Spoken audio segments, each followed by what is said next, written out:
guys, it's Kimmi. I know you're here for the video and I'm gonna let you get right to it. But first, I have to tell you about the Notary Business Success Mentor Program if you have not heard. And it includes everything you need to get started in your business to teach you how to properly notarize using our course, Notarize Like a Pro. Apostilles, field inspection, ink fingerprinting, you name it, we got you covered. So check it out, including weekly live trainings and a 7-day-a-week chat. Oh yeah, you heard it right, 7 days. So check it out, notaryeducators.com. Bye. Enjoy the video.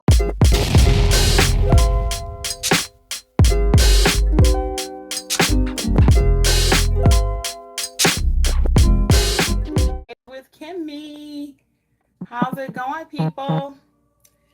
I am hopping on today. Got a couple tips for you.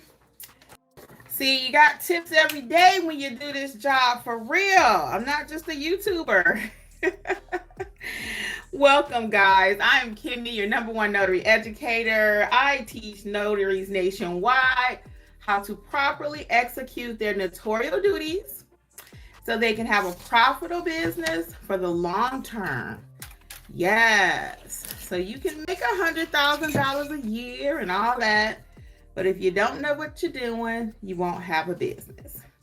So I get in the dirt with you and I teach you how to properly notarize like a what? Like a pro. That's what you're gonna hear over here. We notarize like pros, okay? Everything we do over here, we do it like a pro. Hey Jasmine, what's up? We do it like a pro. Jasmine, I'm glad you're here. We can unpack a little bit about your question the other day that you had in the chat. Just really quick.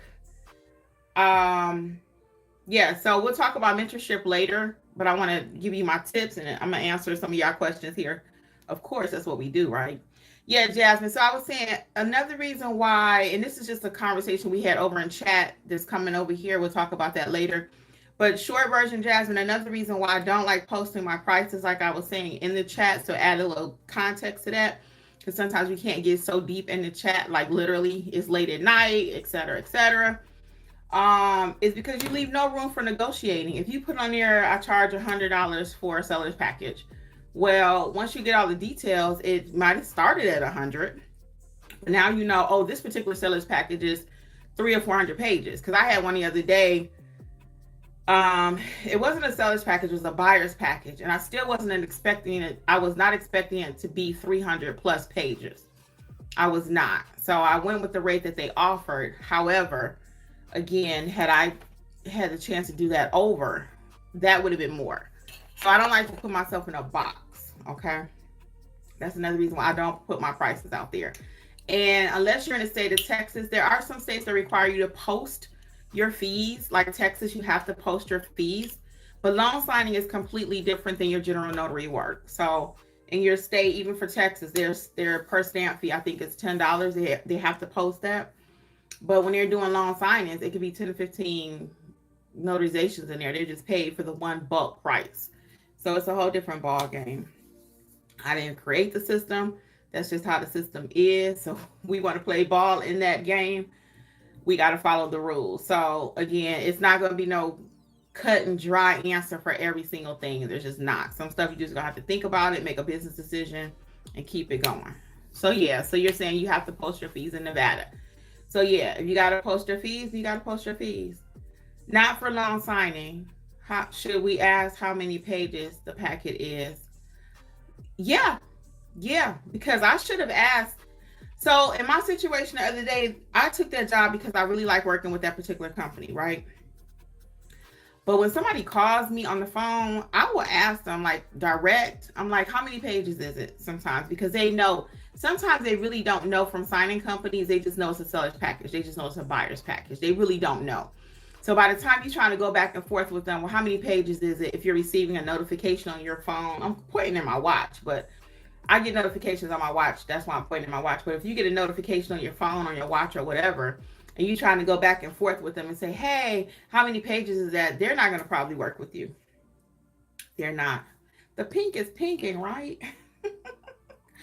So anyway, that's the brand today, y'all. That's the brand. So it's a little extra. But anyway, yeah. So by the time you do all that negotiating back and forth for signing companies, if I'm going to negotiate the dollar amount, so I may not know how many pages, but if it come in a buyer's package at 100, no, I'll probably need to go up to 150 or whatever. You know what I'm saying? You got to see what your market will bear.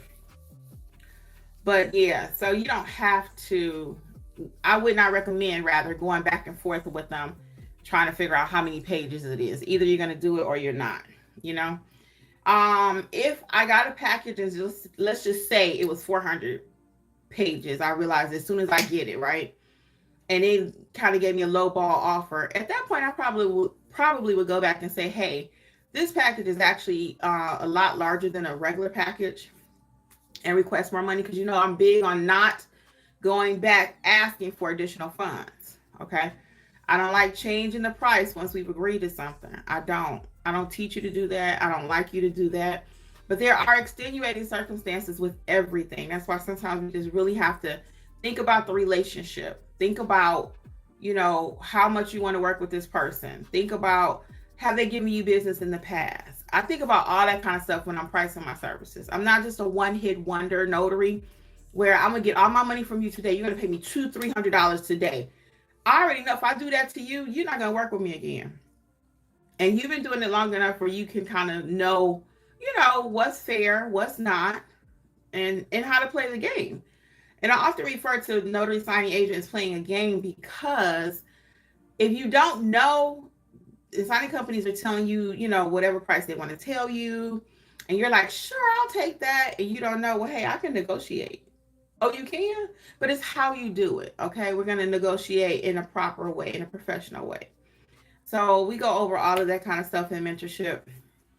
So a couple things I wanted to share with you guys today is, I told you the other day about a apostille job that I had, and the client had transcripts. I'm trying to see how to word it so y'all can understand it. So first of all, let's go back just a wee bit. For those of you who don't know what an apostille is, it's a document leaving the United States, going to another country, needs a higher level of authentication. But the process is just a little bit different when you're dealing with certain documents, okay? So it's not a one and done when you're doing apostille. So you got to know what you're doing. So in my case, the client had a GED, transcripts, and we couldn't get anybody. I say we, because I'm in it with them. It ain't my transcripts, but I'm in there with them. So I say we. So we couldn't get anyone from the school to actually sign off saying that they were original transcripts. So I'm like, we need a workaround, right? So we came up with a workaround. I told my client, why don't you, because something has to be apostille. We need another document on top of the document. So I said, why don't we do an affidavit? So she agreed. So I typed it up for her. Okay. Typically we do not prepare documents unless, you know, that's part of what your duties are, your role is, or whatever. But I had her give me the verbiage. So this is what I prepared. I'll just show you at a distance because her name is on it. But I prepared an affidavit for her. And now this is what we're going to have apostille. So she talked to her husband about it. He was good with it. And this is what they're going to use, because he's been trying to get this done for over a month. The first way we sent it was a copy cert. And the country would not accept that. So a lot of times with apostilles, you have to know that it's not up to you to decide what's going to happen with the document, right? We have to know what the accepting country is going to take, because we may say, hey, let's do a copy cert, or let's do this. Copy cert means you certifying a copy. But over there, they're like, nope, it's got to be original. It's got to be wet ink, okay? So it's so many variables when it comes to doing apostilles. If you don't have any knowledge of it, I'm going to tell you to check out my course, the Apostille Master Apostilles. It's not that complicated. And it is on sale. Coupon code is WIN, WIN 2025. And you can check out notaryeducators.com. What other questions do you all have for me? I see we got some new people here.